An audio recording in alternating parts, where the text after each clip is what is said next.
नमस्कार मित्रांनो, मी आहे वैष्णवी आणि हा आहे माझा व्लॉगिंगचा डे 1. तर एक ग्लास कोमट पाण्यासोबत झाली माझ्या दिवसाची उत्तम अशी सुरुवात. मग बेडावरून मी केला प्राणायाम. त्यानंतर केला ब्रश आणि फ्रेश होऊन मी निघाले खिडकीजवळ. काय तो गुलाबी लालसर सूर्यप्रकाश आणि पक्ष्यांचा तो मंजूळ आवाज, खूपच भारी. मग हॅबिट चेंजिंगवाला बुक घेऊन थोडंसं वाचन केलं आणि वाचन झाल्यानंतर केला डब्बा.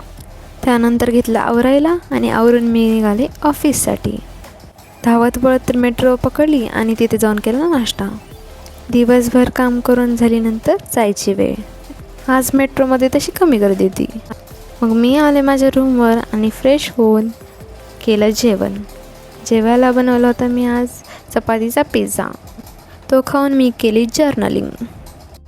हे काय, एवढीशी ज्वेलरी बनवण्यासाठी एवढा सारा पसारा केला. असा होता माझा दिवस. शुभरात्री.